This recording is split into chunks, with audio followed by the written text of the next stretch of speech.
അവസാന മണിക്കൂറാണ്. അന്ത്യക്രിസ്തു വരുന്നു എന്ന് നിങ്ങൾ കേട്ടിട്ടുണ്ടല്ലോ. ഇപ്പോൾ തന്നെ അനേകം വ്യാജ ക്രിസ്തുമാർ പ്രത്യക്ഷപ്പെട്ടിട്ടുണ്ട്. ഇത് അവസാന മണിക്കൂറാണെന്ന് അതിൽ നിന്ന് നമുക്കറിയാം. അവർ നമ്മുടെ കൂട്ടത്തിൽ നിന്നാണ് പുറത്തുപോയത്. അവർ നമുക്കുള്ളവരായിരുന്നില്ല. നമുക്കുള്ളവരായിരുന്നെങ്കിൽ നമ്മോട് കൂടെ നിൽക്കുമായിരുന്നു. എന്നാൽ അവരാരും നമുക്കുള്ളവരല്ലെന്ന് ഇങ്ങനെ തെളിഞ്ഞിരിക്കുന്നു. പരിശുദ്ധനായവൻ നിങ്ങളെ അഭിഷേകം ചെയ്തിട്ടുണ്ടെന്ന് നിങ്ങൾക്കറിയാമല്ലോ. നിങ്ങൾ സത്യം അറിയായ്ക കൊണ്ടല്ല ഞാൻ നിങ്ങൾക്ക് എഴുതുന്നത്. നിങ്ങൾ സത്യം അറിയുന്നത് കൊണ്ടും വ്യാജമായതൊന്നും സത്യത്തിൽ നിന്നല്ലാത്തത് കൊണ്ടുമാണ്. യേശുവാണ് ക്രിസ്തു എന്നത് നിഷേധിക്കുന്നവനല്ലാതെ മറ്റാരാണ് കള്ളം പറയുന്നവൻ? പിതാവിനെയും പുത്രനെയും നിഷേധിക്കുന്നവൻ ആരോ അവനാണ് അന്ത്യക്രിസ്തു.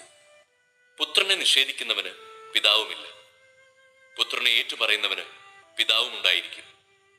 ആരംഭം മുതൽ നിങ്ങൾ ശ്രവിച്ചത് നിങ്ങളിൽ നിലനിൽക്കട്ടെ. അത് നിങ്ങളിൽ നിലനിൽക്കുമെങ്കിൽ നിങ്ങൾ പുത്രനിലും പിതാവിലും നിലനിൽക്കും. അവൻ നമുക്ക് നൽകിയിരിക്കുന്ന വാഗ്ദാനം ഇതാണ്: നിത്യജീവൻ.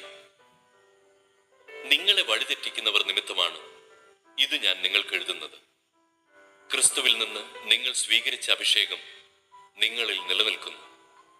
അതിനാൽ മറ്റാരും നിങ്ങളെ പഠിപ്പിക്കേണ്ടതില്ല. അവന്റെ അഭിഷേകം എല്ലാ കാര്യങ്ങളെയും കുറിച്ച് നിങ്ങളെ പഠിപ്പിക്കും.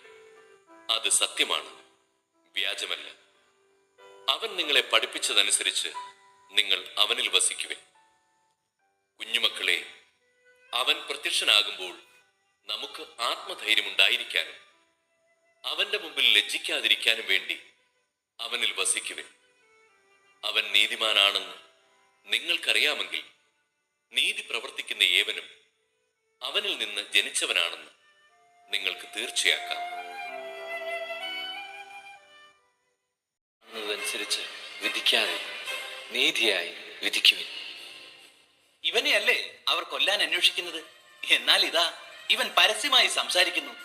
എന്നിട്ടും അവർ ഇവനോടൊന്നും പറയുന്നില്ല. ഇവൻ തന്നെയാണ് ക്രിസ്തുവെന്ന് ഒരുപക്ഷെ അധികാരികൾ യഥാർത്ഥത്തിൽ അറിഞ്ഞിരിക്കുമോ? ഇവൻ എവിടെ നിന്ന് വരുന്നുവെന്ന് നമുക്കറിയാം. എന്നാൽ ക്രിസ്തു വരുമ്പോൾ എവിടെ നിന്നാണ് വരുന്നതെന്ന് ആരും അറിയില്ലല്ലോ. ഞാൻ ആരാണെന്നും എവിടെ നിന്ന് വരുന്നുവെന്നും നിങ്ങൾക്കറിയാം. എന്നാൽ ഞാൻ സ്വമേധയാ വന്നവനല്ല. എന്നെ അയച്ചവൻ സത്യവാനാണ്.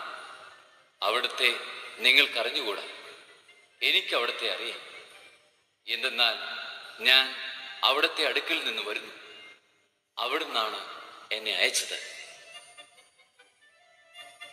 അവനെ ബന്ധിക്കാൻ അവർ ശ്രമിച്ചു. എന്നാൽ ആർക്കും അവനെ പിടിക്കാൻ കഴിഞ്ഞില്ല. അവന്റെ സമയം ഇനിയും വന്നിരുന്നില്ല. ജനക്കൂട്ടത്തിൽ വളരെ പേർ അവനിൽ വിശ്വസിച്ചു. അവർ ചോദിച്ചു, ക്രിസ്തു വരുമ്പോൾ ഇവൻ പ്രവർത്തിച്ചതിൽ ഏറെ അടയാളങ്ങൾ പ്രവർത്തിക്കുമോ? ഈ വാക്കുകൾ കേട്ടപ്പോൾ ചിലർ പറഞ്ഞു, ഇവൻ യഥാർത്ഥത്തിൽ പ്രവാചകനാണ്. ഇവൻ ക്രിസ്തുവാണ്. ക്രിസ്തു ഗലീലയിൽ നിന്നാണോ വരിക?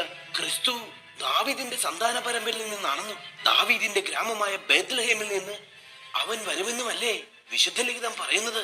അങ്ങനെ അവനെക്കുറിച്ച് ജനങ്ങൾക്കിടയിൽ ഭിന്നതയുണ്ടായി.